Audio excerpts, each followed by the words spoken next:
Hello, I'm Darren Jackal. I'm in my studio. I talk about product development, design, and mountaineering. This is experimental design, discourse, and disclosure. Welcome to part 3 of my multi-part series on integrating the various components I use in ski mountaineering. I'm going to talk a little bit about the discourse side of things, a few of the ideas that sort of direct me in my exploration. Just a quick reminder of what I'm talking about for today's episode will be the integration of the various components I use when I'm ski mountaineering. That would be the integration of a backpack with the pants and the vest, the integration of the pants with the boots, also a potential integration of an extension for the backpack or some way to make the pack get bigger for overnights, and potentially a sled. I'm just gonna take a moment to do a little bit of the discourse side of things and say what I'm going to be showing you are models. I do not do prototypes. The design school I went to specifically we were told we do not prototype. Prototypes are prototypical. This would be the first one off of a production run. So I'm not doing production runs. What I'm doing are making models, sometimes sketch models, sometimes appearance models. I often make proof of concept models, what we consider to be working models, and where I specialize in behavior models. I want to capture the interaction between the user and the device, the object and the subject, and I want to make sure I provide the object with the proper behavior for the needs. So just a few notes on types of gear. I don't talk about safety gear. I talk about search gear, which would be your transceiver, your probe pole, rescue gear, which would be like your shovel, protective gear, which would be an airbag or a helmet. My belief is that people are often looking for a technological solution to a behavioral problem, and that you cannot purchase safety. Safety is a mindset.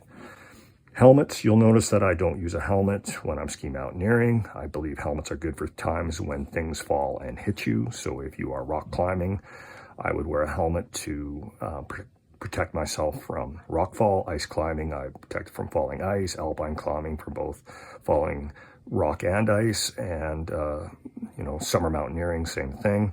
Winter mountaineering, I don't believe that there's times when things are going to fall and hit me, so I just don't wear a helmet.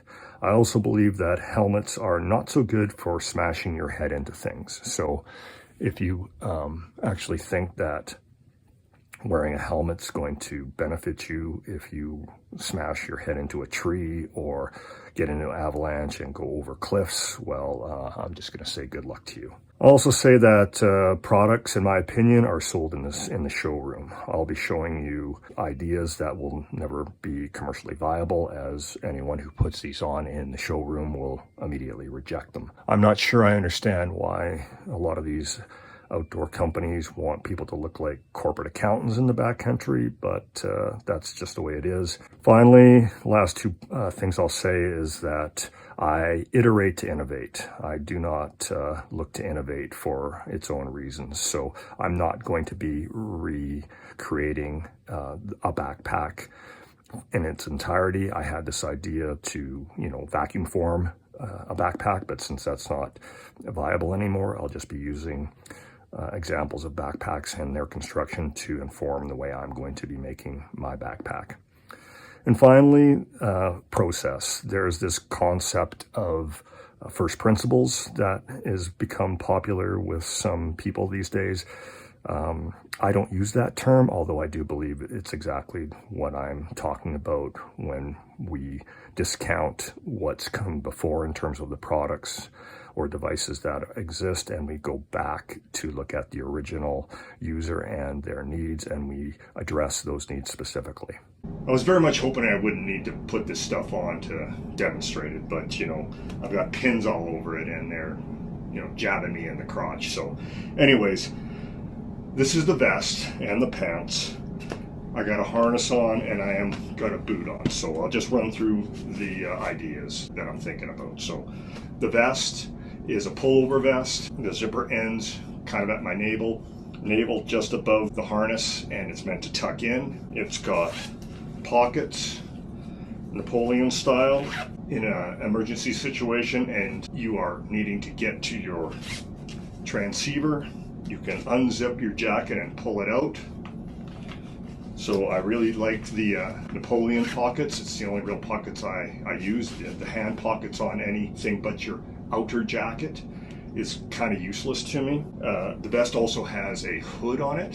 This is a little more elaborate hood than I would like. I just want a simple hood, very simple hood that would be on this. So I'm just using this one as an example. So all this stuff is just a sketch model, really.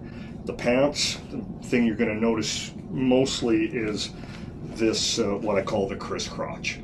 So this allows me to unzip all the way for needed emergencies. It's easy to get to. I have access to it. It also lays a lot flatter than having a fly run right down the center of things. You'll see that there I've got a bunch of markings here where the pockets. I like to carry things, you know, this is a good place to carry things away from the center line here or slightly offset. If you're going to wear your pants like to sleep in, then you don't want things here. So I imagine a zippered pocket that runs from here all the way two-sided, so I can unzip this portion of it and use the back as a pocket. I can unzip this portion and use as the front pocket. What do I keep in here? I have things like a knife, I have a lighter, I have lip balm, I have sunscreen, these sort of things. Some people want to have that in a little pocket here on their backpack. I find that to be a much better place to keep my ice axe. Finally, the last thing I'll show you is the pants have an integrated power strap into them, and that's designed to be unzipped right from the lower portion of the leg here. I work in parts, components, sub-assemblies, assemblies. I see the knee as being a sub-assembly, this crotch portion being a sub-assembly, the lower portion with the power cuff being another sub-assembly, so you'd be able to make these things in components. There's a little clip that you would attach to your boot at the back to keep the cuff from riding up when you are in walk mode. So anyways, that's just a really quick rundown of this stuff, and I'll go over each one of these things in a little bit more. Okay, let's start somewhere. Let's just start at the bottom of the pair of pants. As I mentioned, I see the knee being, you know, a sub-assembly, very detailed. I'm not even going to get into that today. This would be where the zipper rides, and the bottom portion of the pant with the power strap would just zip right off. And I want to do that because when I get into a camp, if I'm on an overnight, I'm going to use my inner boot of my ski boot as my hut booties. And my idea is if I have a zipper on the top here, the other half I can zip these two together and just make a nice simple system out of it. So the power strap is pretty self-evident. It would have a zipper here to help close it up a little tighter. And the important part is this little thing, which is kind of a clip that I would attach to the back of the boot. And then you would pull the pant down below it, hook it, and pull it up. And then now the rear portion of the pant is now pretty much attached to the boot, so it's not going to come popping off. As I mentioned, I want to put a bit of padding in the waistband.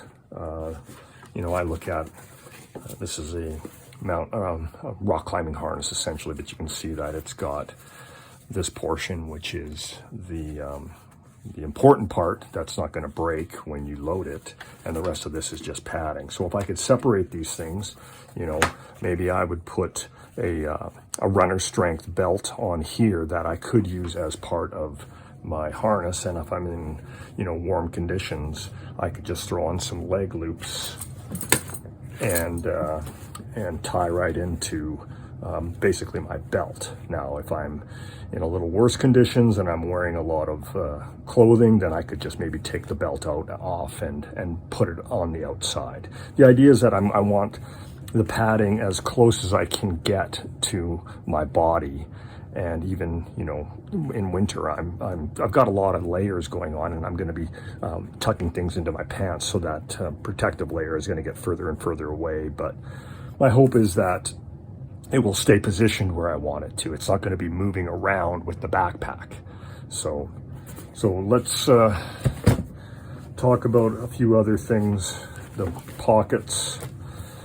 I can't stand, you know, slash pockets like this. I think they're the stupidest thing ever. You know, everything, all the creases you're going to have in this portion of the pants are kind of counter to this.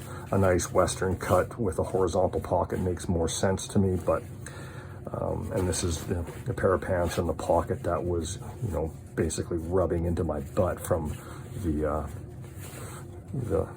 backpack that I was wearing. My idea would be, if you're gonna have a zipper, you would have padding at least underneath it in the pants. So